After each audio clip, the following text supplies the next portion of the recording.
going to be together for about an hour. We're going to do a couple little exercises, but the big thing for you is that at some point you're going to break out and have a partner and have a conversation. So it's important for you to have your strengths report somewhere handy. Hopefully you've had a chance to read it. If you haven't had a chance to read it yet, don't look at it now. Wait till you get in your breakout and take a couple minutes at the beginning of your dyad meeting just to look it over so that you can have a conversation. These are my strengths. And just to give you an idea of how you might weave together your own report, because it's important for you, once you learn what your talents and strengths are, to start making sense of it for yourself. Connectedness means somebody who sees patterns, somebody able to see the connections in life. Typically, people with connectedness have a very strong faith life. They think that there are no coincidences, things happen for a reason. Woo has to do with doing something like this, being excited to be in a large room of people, being energized by that. You know, Hannah was mentioning being extroverted. Typically, extroverts may have some of this. And people with Woo like to build trust, and they're good at it very quickly with folks. And that's important in my work, to build trust with people quickly. Adaptability, just like it sounds, people who go with the flow are able to improvise and adjust. They much prefer to do that than the plan way ahead. Input has to do with taking in information. You know, love to read lots of sources and gather that information, kind of collect it and use it, help other people with it, use it in my own life. And then ideation, just like it sounds, somebody who likes to generate ideas. You know, I would much rather hang in a room with a blank whiteboard and think up ideas than actually implement any of those ideas. And I should say, one of my colleagues is on our call here. Her name's Carolyn Donahue, and she's a great, she just took herself off. Hey, Carolyn. She implements all the ideas that we come up with. I don't implement them because she's a great executor. And that's something that's good to understand when you're working with other people. What is it that I bring to this situation that's different? I'm just going to get a show of hands for a second, or you could throw in the chat box. How many of you have actually done StrengthsFinder or StrengthsQuest before? Maybe some of you did it in high school. You can throw it in the chat if you've done it. Just want to get a sense for how many people have actually seen this before, if this is completely new to everybody. You just throw it in there. I'm going to assume that for most people, this is fairly new. I don't know too many high school curriculums that are working on this. None of my kids really have learned about it at school. So, but you should know that over 20 million people in the world have taken this particular inventory, 20 million people. And Gallup has been studying organizations and personal opinions for over 50 years. So in the last almost 20 years, they have been giving this assessment out on strengths. So you're not alone with this. And like I said, lots of people have taken a BC. We have data on over 500 students. We have data on about 1,000 employees. So this is something that has been gaining a lot of traction in the last few years. This is the guy that kind of started it all with Gallup. And he says this very simple thing. What will happen when we think about what's right with people rather than fixating on what is wrong? You know, when you get a test back from one of your teachers, what's the first thing you do usually? I don't know about you, but I look at what I got wrong. I'm focused on what I did wrong. I'm trying to fix what I did wrong. And usually I don't think about what I got right.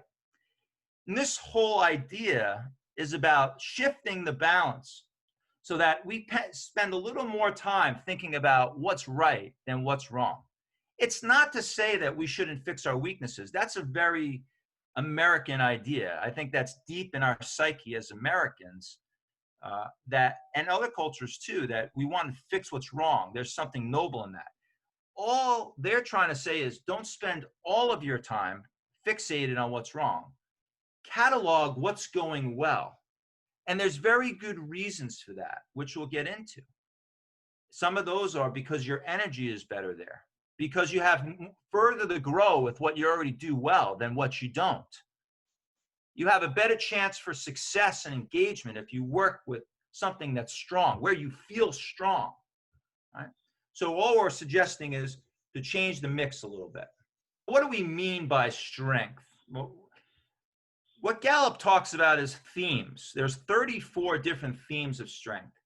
And you can see here, these are collections of themes, different talents that make up a theme. So if you had the strength of being strategic, some of the things you might be naturally talented at doing would be finding the best route, a course of action, being able to sort through clutter, being able to select the right path. If you were somebody who had the theme of restorative, you're a natural problem solver. You like challenges. You love to go after solutions. You're able to quickly figure out what's wrong. So those talents, those natural ways of thinking, acting, and feeling that are productive for you or other people. That's what a talent is. Natural ways of thinking, acting, and feeling that produce something good for you or others. Those talents roll up into what they call a strength theme. All right, so that's the difference. What's a strength? A strength is defined by Gallup as the ability to produce a near perfect performance almost every time. So we'll talk a little bit about the difference between a talent and a strength. You know, if you follow sports, lots of people have talent, but sometimes they never materialize into a Hall of Fame athlete. Right? There's a difference between talent and strength. All right, I'm going to stop sharing my screen for a second because I want to be able to see people to stand up. Now, I notice most of you are not on video. So again, I'm okay with that. But what I like you to do is to at least do this. All right. So I'm going to ask you, make a bunch of statements. All right. And if your answer is affirmative, I want you to stand up. All right. So for example, the first one is, if you talk to people in elevators, airplanes, grocery stores, wherever you go, stand up. All right. So that would be me. I stand up. Hannah stands up. I see other people standing. Carl, you better stand up. No. Oh, you don't. All right, then you can sit down. So you get it. It's a little interactive. Here's the second question. You have a color-coded or otherwise organized closet. Your closet is color-coded or organized. Stand up. All right, you can sit down now. You write down a list of things to do, and you stick to it. You stick to it. More standers. I write a list, but I don't always stick to it, so I can't stand. You make a list of things to do on weekends. Anybody do that? Okay, good. I see some thumbs up. That's a good thing to do too. Thank you, Katie. Yeah. How about, this I didn't even understand the first time I read it. You need to pick someone to race while you're driving on the highway. Now, that's not good for your health. I wouldn't recommend that. By the way, that's indicative of the competition theme, okay? You're accused of asking too many questions. It's me. I ask a lot of questions. Or how about, this is my favorite. You push the elevator button to remind the elevator that you are there. Come on, let's go. I don't have all day. Yeah, that's a lot of people. You know that doesn't work, right? It doesn't help. Well, why are we talking about this? Well, because these are actually indications of talents. All of these things. You may not have thought of these as talents. Yeah, a lot of times we think of talent as musical talent, athletic talent, right? But behind all of these is a talent. Somebody who races on the highway has a talent for competition. Somebody who talks to people wherever they go, they might have woo, the ability to relate. Somebody who asks too many questions, they may have the gift of input because they want to know more, right? So talents are natural ways of behaving, feeling, thinking. It's not to be confused with music or athletics or even academic talent. These are just things that come naturally to us, right? And the point of this is to figure out what some of those are so that we can work on them, right? All right, I'd like you to do something for me. If you don't have it out, take out a pen and a piece of paper. And I'd like you to do this, to write this phrase, I use my strengths every day. I'd like you to do that 3 times and do that, but do it with your non-dominant hand, with your non-dominant hand. So if you're right-handed, put the pen in your left hand and write it out with your left hand. Okay, so everybody do that now. I use my strengths every day, and do it with your non-dominant hand. I'm going to assume some people are still working. I'm looking at Hannah. Maybe Hannah, you could just tell me when you're done. You're the base case. All right. Thank you. It usually takes about a minute to a minute and a half for people to do that. Now, in the chat box, if you wouldn't mind, just tell me what that experience was like. How would you describe that? What were some of the emotions or the feelings that came up as you were doing that, writing with your non-dominant hand? Just throw it in the chat box for me. Was it easy? Was it hard? Was it stressful? Okay, great. New to me, completely, a little frustrating, messy, really bad writing with my left, a struggle. I think I got better. Okay, great. So you can see some of the themes there. All right. Hard to do. Didn't really see anybody say they liked it, but sometimes we like it because we like a challenge. All right. Now do the same thing, but do it with your dominant hand. All right. I use my strengths every day. Write that 3 times with your dominant hand. Go ahead. And those of you on video, just look up when you're done. Hannah's done. So that was a lot quicker.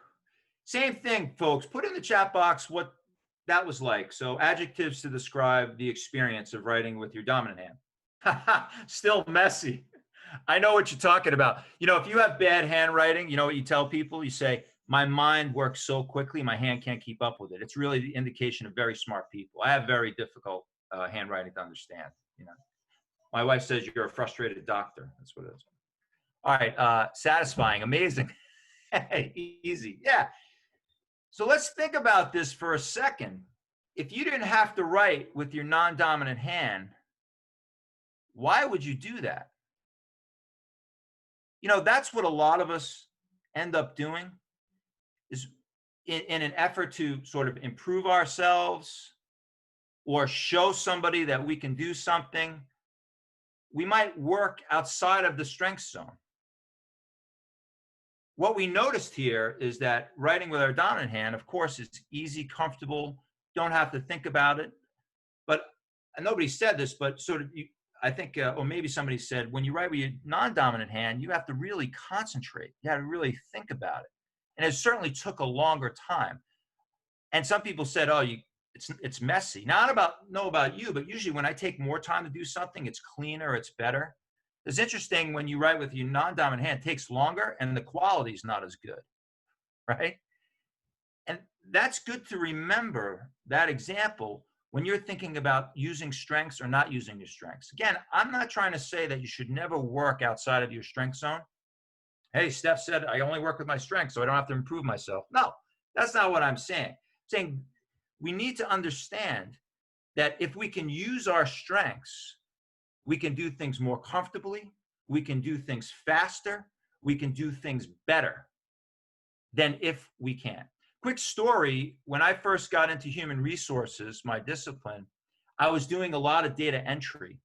And on the keyboard, you know that your number pad usually is on the right-hand side. Everything's built for right-handed people. And at the time, I had my computer mouse on the right-hand side. So you know what happened? I was doing data entry. I was using my mouse with my right hand. I was typing with my right hand.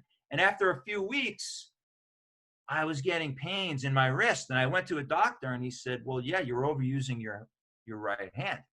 So my wife says to me one day, Steph, why don't you move the mouse over to the left side? And I said, because I'm right-handed, silly. Why would I do that? And she said, well, if you could distribute the work, then you wouldn't overuse your right hand. So I actually learned to use the mouse on the left side. It took a lot of time and work for me to do that. But you know, to this day, I still have the mouse on the left 25 years later, and it feels as natural as anything I do with my right hand. But only this one activity. If I do anything else left-handed, it feels awkward. So you might say, well, isn't that an example of how you were able to improve yourself? Yes, but I had a very specific reason to do that because it was a safety thing for me. So it took a lot of time and energy. If I didn't have to expend that time and energy, I wouldn't have done that, you know? So that's kind of our point here, is that it's not to say you should never work on a weakness or improve something that you're not good at, but you have to have a good reason. Because mostly what we should be doing is cataloging what we do well, focusing ourselves in an area that we do well, and then building that up. Because we have more to gain by going from talented to extraordinary than going from really terrible at something, not naturally good at it, to just being okay with it. You know, when I was growing up, I'm from New York. Any New Yorkers here? Yeah, I wanted to be the shortstop for the New York Yankees. You know, lots of little boys want to be Major League Baseball players. Now, could I have spent a lot of money and time and energy to get better as a shortstop? Yeah. You know, I was a decent baseball player, but would I ever have been as good as Derek Jeter, the Hall of Fame shortstop? Probably not, because I don't have the natural gifts to be that good. I could get better, but I couldn't be great like that. And that's also helpful to think about, because we have to make choices about where we want to put our time in life. And so if we know what we're good at, what we're naturally, instinctively good at doing, what brings us life, what brings us energy, and we can focus there, wow, you know, that is the pathway to success, to performance, to a life of engagement. Okay, let's go back. I got a couple more things for you. So here is the formula. Talent, the natural ways of thinking, behaving, and acting, plus investment, meaning working at it, right? Practicing, spending time there, intentionally developing, plus knowledge, reading, learning about it, equals strength, the ability to do something nearly perfectly almost every time. An example of this for me is public speaking. I was actually the student in college that never raised his hand. I know you can't believe it. But I was always intimidated by everybody else. I was a good student in high school, and when I got to college, everybody was a good student. And I was clammed up by that. I didn't trust my own ideas. I didn't think I had anything to say. And it was kind of a self-fulfilling prophecy. And when I was in grad school, I ended up taking a class on presentations, making presentations. And I remember the first time I sat with my professor after he videotaped, we used to use tapes in those days, videotaped me in a presentation. I was petrified. And he looked at me and he said, you know, you actually have some natural talent in connecting in a room. And that was the first time anybody had ever said, you're good at that. You know, I didn't have StrengthsFinder when I was 18. It's not until 35 that I came upon that, right? And because of that identification of talent, I started to make an investment in those skills. And I started to read and I started to practice. And now I would say, I'm not the best public speaker in the world, but it's a strength of mine. I would say it's something I do well. So that's what we mean. Talent plus times investment plus knowledge equals strength. Okay. I want to talk to you about a philosophy here at BC that's very important, that was developed by Father Michael Himes. And you may or may not come across this in orientation. Usually do, but so if you have seen this already, great. If not, it's a little bit of a preview. And Father Himes talks about, he gives us 3 questions that we want all of our students to answer at BC. And I would suggest that every human person, regardless of whether they are privileged enough to be at BC or not, should answer these questions.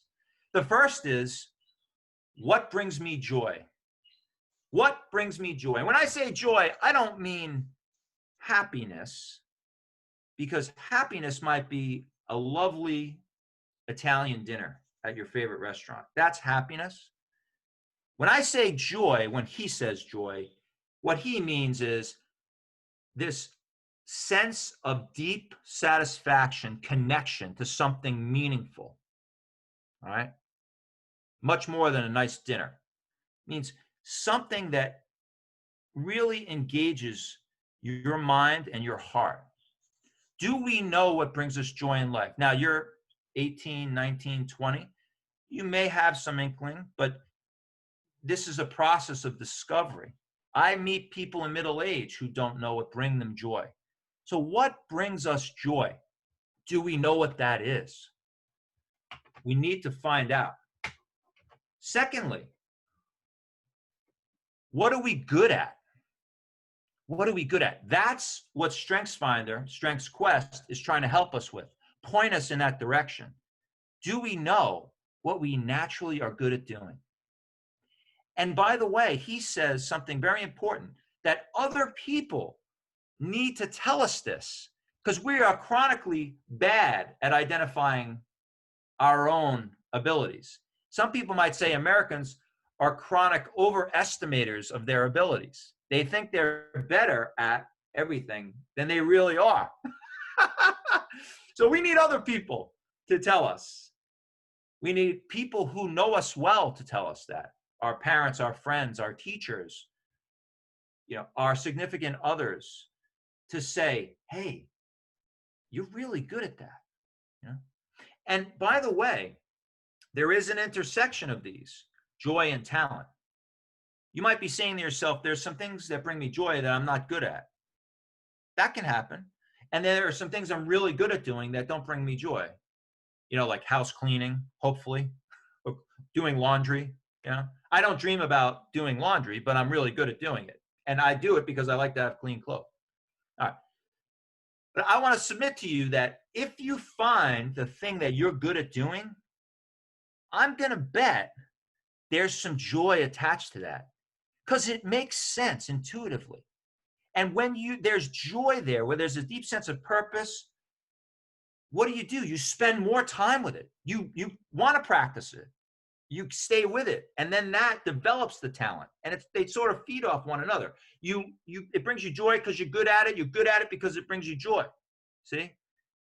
So finding the talent piece sometimes leads you to the joy. Oh, I never knew that I had this strategic ability. I realize I'm drawn to situations in which I need to think up a strategy. Finally, Father Heim says very eloquently, what does the world need? What does the world need you to do? I don't expect you to know that yet. I tell my kids, hey, college is a process of discovery, of learning about not all these subjects out there. You know what the real subject of college is? You. Learning about who you are. Not learning about history and science and math. Yes, an educated person, an informed citizen has a liberal arts education. Of course, we believe in that. And it's through the pursuit of the liberal arts that you discover who you are. And in so doing, you're asking the question, what does the world need me to do? What is my part in all of this? How can I make a dent in the universe? Right. So I'm a business person, so sometimes I say, well, what is there a market for? So have I found something that brings me joy that I'm good at and that somebody cares about, they'll pay me for?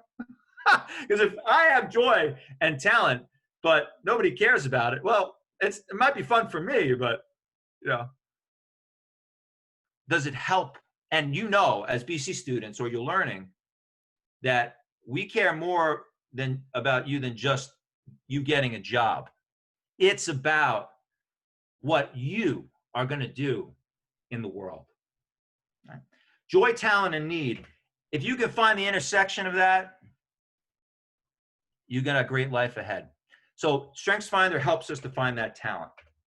All right. Even if you didn't have StrengthsFinder, these are some nice questions that you might ask yourself or others that lead you to what you're naturally good at. What are you naturally inquisitive about? You know, what do you find yourself picking up your phone and Googling all the time because you're curious? That's a good indication. What activity do you get involved in which time flies by, where you lose sense of time? You're so immersed in it that you don't even know what time it is or how much time has passed. That's a good indication. What activity gives you a great deal of satisfaction? You have that sense of joy when you're doing it. What do you pick up fast? Things you learn quickly. I have a 6-year-old right now who's adding and subtracting 3-digit numbers. I didn't teach him how to do that. He's like picking it up. Not sure how. He's the only one of my 7 children who's ever done that.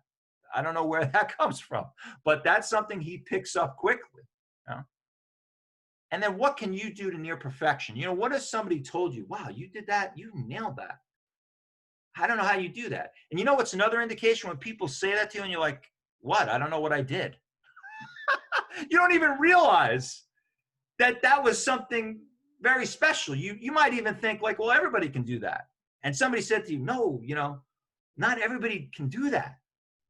This is why we need other people, by the way, to help us understand this. Just real quickly, this is kind of disappointing. Gallup has been taking a survey of people around the world, as I said, a global survey of 142 countries, workers in those countries, and this is what they found, that 63% of the world's workers are not engaged in what they're doing. Now, what do I mean by engagement? It's basically the emotional connection to the work. It's when you think about what I was saying with joy and talent, right? That coming together, that reciprocal feeding of joy and talent. People are not engaged. They're working to get a paycheck, but they don't necessarily have this emotional attachment to what they're doing. 63% of the world not engaged. 24%, even worse, actively disengaged, meaning trying to harm the situation potentially. You know, there's people who just kind of go to work, do their job, and they don't care about it. There's other people that are like trying to make waves, right? And then there's folks who are engaged, 13%. In the United States, it's a little better, 30%, a little less than a third. But I would say to you, that's still very disappointing. That means only 3 out of 10 of you on this call are going to really care about your work. I would say that's a failure. I want everybody who goes to BC to be engaged in their academic career, in their life's work. And so part of the problem is people don't know what engages them. They haven't discovered. All right. So this is something that we have to pay attention to. All right. Enough of me. What we're going to do now is you're going to reflect on your top 5. And I'm going to put you in the dyad. So you're just going to have another partner, one other person. And I'll give you about 10 to 15 minutes. I'll let you know. And this is what I like you to do is take your signature theme report. If you have that, that's your top 5. It should have your top 5 strengths and has a little paragraph about each of them. All right. You may also have something called your Strengths Insight Report, and that's very cool because that is a customized view of your strengths. So in other words, if Carolyn and I have the same strength, on our signature themes report, we're going to see the same language. However, on our insight report, the language is going to be different. It's customized for the way that particular strength shows up in us. So right now, I would say just start with the signature themes report if this is new to you, just to get a feel for it. And if you haven't read it, take the first couple minutes and read your report, and then have a discussion with your partner. And I'd like you to answer these 2 questions. What was your first impression of the report? You know, just react to it. Right? And then secondly, you know, did any of it surprise you? Was there anything there that you said, wow, I never thought about that, or maybe even, hey, that's not me. I don't think about that, right? That's not who I am. And that's okay if you have that reaction. This isn't necessarily going to match you 100%. A lot of people say, oh, it's totally me. But sometimes people say, yeah, a lot of it's me. It's some of it not sure about. And don't be so judgmental on it. Just be curious, all right? That's what we're trying to go for here. So you read your report, talk to your partner about your impression, and in particular, did anything surprise you? And then we'll come back a little clearer. All right, great. Thank you for that. I'm going to go back to sharing my screen. Just have a few more ideas for you before we wrap up. One thing I wanted to bring to your attention is there are 34 themes, and you may have noticed there's a color associated with each one. I sent to Hannah, you're going to get through your peer advisors, a thumbnail sketch of each of the themes. You may have already seen it on the website, just like a 1 or 2 line description of each of the themes. And next to each of those, you'll see a color. And that's because the themes are grouped in these 4 different ways: executing, influencing, relationship building, and strategic thinking. And so another level of analysis for you to consider is when you look at your top 5, is there a cluster in a particular bucket? Relationship building has to do with being able to hold people on a team together. They're the folks that kind of focus on teamwork. You know, are we doing a good job together? You notice adaptability, developer, empathy. People in human resources like Carolyn and me, we're typically very strong in relationship building, right? And in fact, 2 of my themes, adaptability and connectedness, are in this bucket. Strategic thinking has to do with people who love to figure out the way forward. You notice intellection, learner, strategic, futuristic, people who are analytical. They like to figure out what should be done. And I have 2 themes in here as well. So I have 2 in relationship, 2 in strategic thinking. Executing has to do with people who love to bring action to an idea. So, you know, strategic thinking helps you figure out what to do. Executing helps you figure out how to do it. They're the people on the team that bring the idea to life. Like I was saying to you earlier, that's not one of my strengths. I'm good at the thinking part and the rationale, and other people are better on my team at making it happen. I don't have any top 5 themes in executing. Does that mean I don't get anything done? No, I do. It just means that I know that my energy and my strength is more attached to the strategic thinking piece and the relationship building piece, not the executing piece. And then finally, influencing. This has to do with helping others be convinced of an idea, to be persuaded, all right? And I have something called woo, which is that ability to build trust with others quickly and loving the energy of a room, people who like to communicate. So what's important for you to think about with this is when you're working in particular with other people, ideally, any team you work on, a project team or an office, you'd have somebody who's got some natural talent in each of these buckets. Because if you're all great strategic thinkers, but nobody has executing talent, it might be tough for you to get things done. You spend a lot of time thinking about how to do things and not so much at getting things done. If you know you're great at relationship building, but you're among the team, but you're not so great at getting your message heard because you don't have influencing as a group, then you're going to have struggle. So Gallup says, hey, we don't need to be well-rounded in the sense that we personally don't need to be in each of these buckets, right? In fact, that goes against the theory. We should think about what we do well and do a lot of that. But hopefully a team of people is able to do all of these things. Here's a current database we've got, just so you know what you're walking into, of students and who have taken StrengthsFinder. And you'll see at BC, so 34% of students are in have relationship building strengths. And then strategic and executing is kind of balanced. And then influencing, we find, regardless of whether you're a student, faculty member, staff member, is the least represented there. So I'm not sure what that means, if anything. You know, we'd have to compare that to the national averages, but it does suggest that relationships are important at BC. And you might hear this, that BC is a relational place. There's something about it, the intimacy that people like to create at BC that is distinctive, that might be different. So again, don't worry if you're not in relationship building. Again, that you bring difference, to the situation, which is good. When we hired somebody for our team, we specifically looked at hiring somebody who was different than we were. Difference is a strength, not a weakness. We know that. Your generation knows that. Fortunately, my generation is just coming to learn that. Just got time for a few questions, comments, problems, difficulties, anything that you wanted to ask of me or comment on. I'll take a few of those and then we can wrap up. Anything come to mind for you? Throw it in the chat or unmute yourself and raise your hand. What's on your mind? What are you thinking about? About what time lunch is? It's coming up right after this. Is to talk to students, and I don't get to do it very often.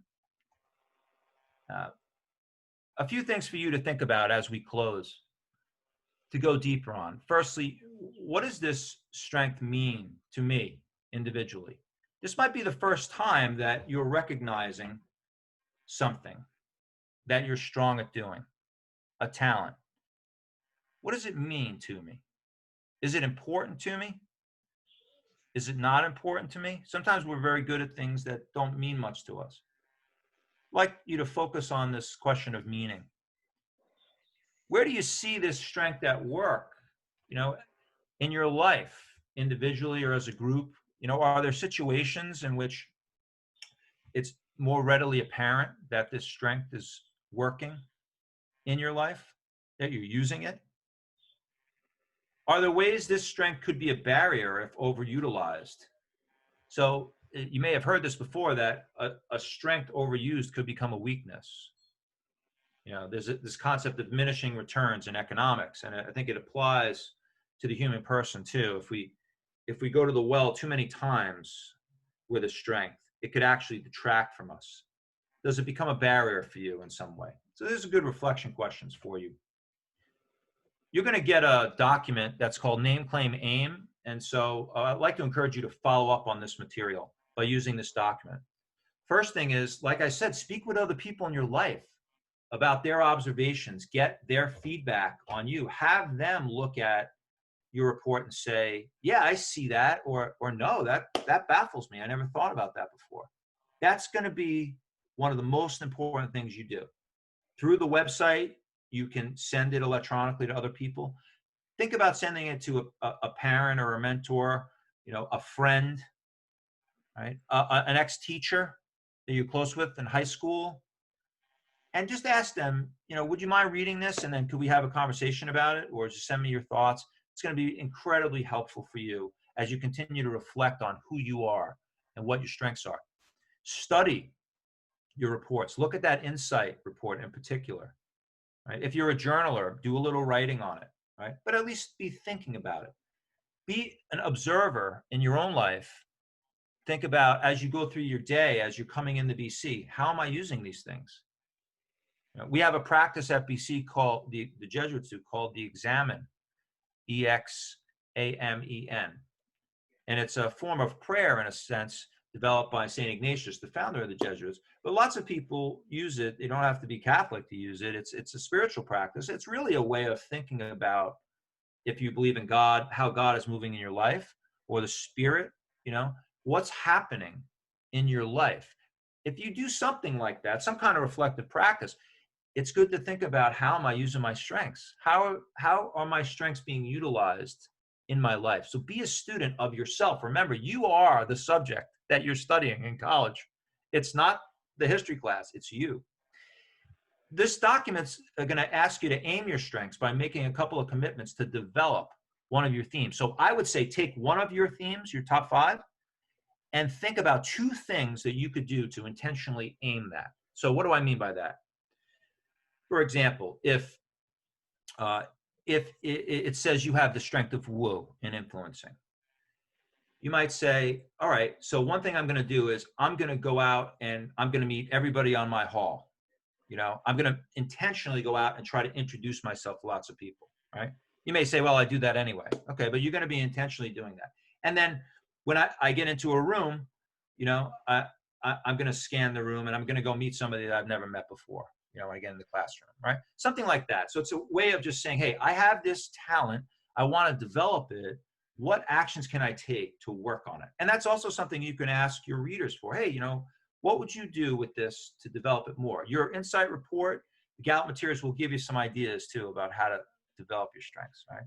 But it's important, if you want to take your talent and turn it into a strength, to practice it, to aim it. And then finally, share your strengths with other people. One of the most impressive things I've seen is we hire grad assistants in human resources. And I remember in the interview with my friend Nancy, when I was asking her questions, she stopped. She said, I took StrengthsFinder recently. She didn't know that we we do StrengthsFinder in our group. She said, I know my top 5. Would that be helpful to share? I said, yeah, that would be immensely helpful. Why don't you tell me what your strengths are?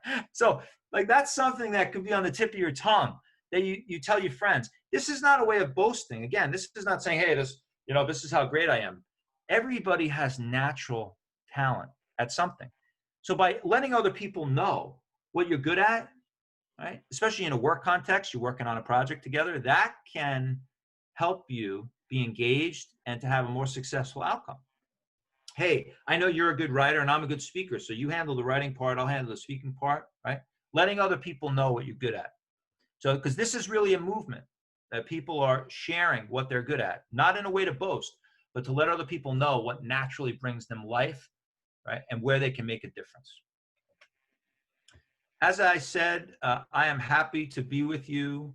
It's a delight to be with our students because you are the lifeblood of everything we're doing. Without you, I'm not here, even though I work with staff and faculty. So thank you for coming to BC. Thank you for being invested in your education. Remember that this is the beginning of your shot. And if you have any questions or you found this interesting and you wanted to talk more, I'd be happy to do that. You could just email me at this address, khillfa@bc.edu, and we can have virtual coffee, or maybe eventually we can have real coffee. And I would be honored to help you think through how you're journeying with your own strengths. If you have any questions whatsoever, let us know. Have a great, wonderful weekend. Watch your email closely for important updates, and we'll see you all on Monday. And let's close out by giving our presenters a round of applause. Appreciate it. Thank you so All right, much. be wonderful, be well. We'll see you all next week. All right.